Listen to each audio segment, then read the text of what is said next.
Today, I want to talk about 10 things that I wish I knew before buying and owning our first house. We had a ton of issues that we had to deal with since getting our forever home a couple years ago, and I will be sharing all of this with you so you can avoid the Titanic wreck that was our house this summer. As the ship sinks. I've spoken to numerous contractors on this, and I'm talking about expert contractors for chimney, roofing, mold inspection specialists, people who focus on one area of the house for a living basically. It's really rare for a house inspector to have the expertise needed to diagnose a comprehensive problem with these parts of the house. For our house, we found a highly reviewed house inspector after scouring through so many on Yelp and Google, and he had missed several major things. I've seen similar sentiments expressed by folks online and our friends as well, where they discovered a ton of additional issues that were missed by the house inspector. The last few years, where an inspection contingency meant your offer wouldn't even be considered, I would say use your house inspection report as an initial indicator of where you should dive deeper into before you move in, and know that report like the back of your hand. For example, if they identified a minor issue with a chimney or roof, get a roofing contractor come in and get a full inspection before you move in. If you have an attic or crawl space, it's also worth getting a specialized contractor to come in for a free inspection using their moisture meter, infrared camera, and other specialized equipment to discover any hidden humidity and water issues. More on this later. You should consider adjustable rate mortgage, or ARM, instead of the age-old wisdom of that 30-year fixed rate. Your first house probably won't be your forever home. Even if you love it right now, chances are you probably sell within the first 5 to 7 years and upgrade, and you would have paid more in interest than you could have if you just got an ARM. Here's an example. Say you have a $500,000 loan with a 30-year fixed rate at 7%. The interest means monthly payment and principal would amount to $3,327. If you have a 7/6 ARM at 6%, it means monthly interest and principal would be $2,998. This would save you about $19,740 over 5 years. A lot can change in your 30s. New job, new life needs, family growth, career growth. This amazing home you love right now might not meet your needs 5 years down the road. An adjustable rate mortgage can be much lower interest than a 30-year fixed and get you in your first home faster and cheaper. If you're lucky enough to be able to see an issue outright before you place an offer, for example, no water damage or roof issues, make sure you ask for credit back from the seller instead of asking them to fix it. It's obviously in their best interest to find the cheapest quote to find whatever it is that needs to be fixed. So your better bet is actually to do your own research, take the money, and find the best contractor for you. We had used a flat fee agent for both of the houses that we purchased, and the flat fee realtor accepts a set amount of cash for their services rather than a % commission on the sale. The realtor will provide their rate upfront, and it likely won't change just based on the transaction price. For us, it was a set fee of $5,000, which meant that the 3% buyer agent fee entirely went to us minus $5,000, which netted us close to $40K at closing. Great deal on the surface, but a few cons are, well, you do get what you pay for. So that meant we were looking for houses ourselves, which we didn't mind and it was kind of fun. We relied on them to schedule open houses in a timely manner. The flat fee agent we used at the time were really speedy, but when we recommended the same agent to our friends, they actually ended up being super slow, and some of our friends missed out on a few open houses and placing an offer because of that. So that's definitely something to consider. It's hard to avoid crawl spaces and attics, but in general, there are problem areas for humidity, which leads to mold problems, which decreases your overall indoor air quality and can cause a slew of health issues. But just know that if your house has any type of water issues, you probably find evidence of them in either the crawl space or the attic. For attics in particular, ventilation is a huge issue. You need to make sure that you either have a ridge vent at the top of your roof or an attic vent to draw air and increase airflow.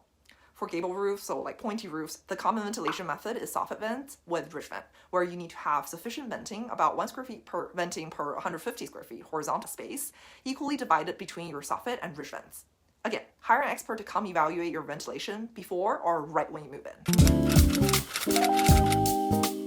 Wall-to-wall carpets are some of the biggest offenders for emissions of volatile organic compounds, VOCs, and they can off-gas for years, mostly because of the glue that's being used.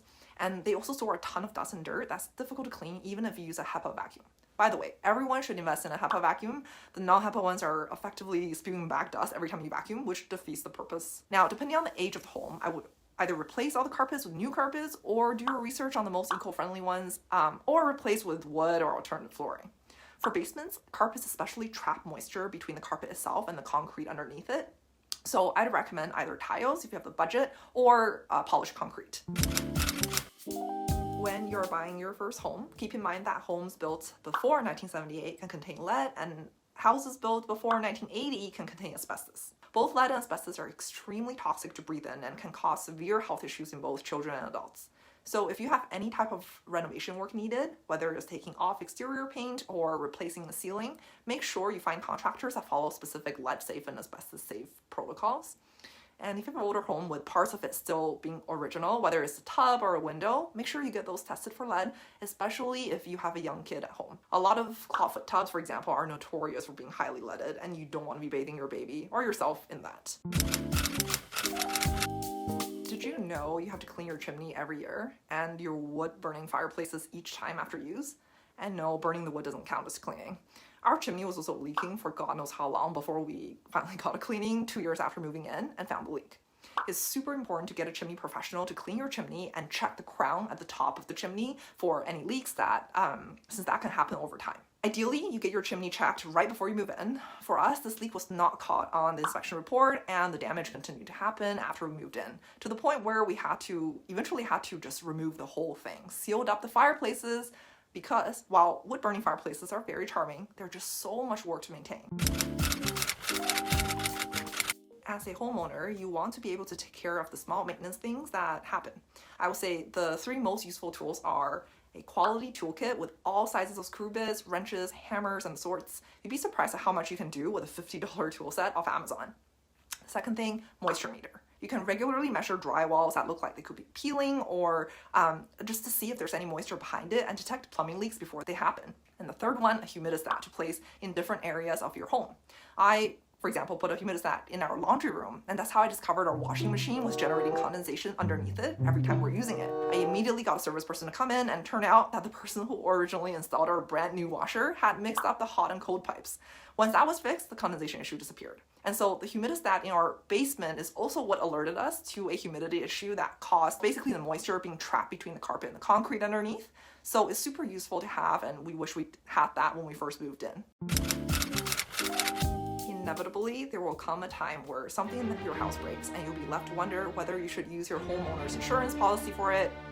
So the pros are you do get your money back, at least some of it, when you're fixing the things.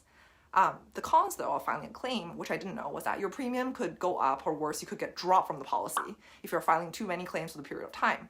Now, there's no set amount of claims that I can find which guarantees you will be dropped, but I've seen even as little as 2 claims in a year getting someone dropped from a policy, or insurance premium skyrocketing after one large water damage claim.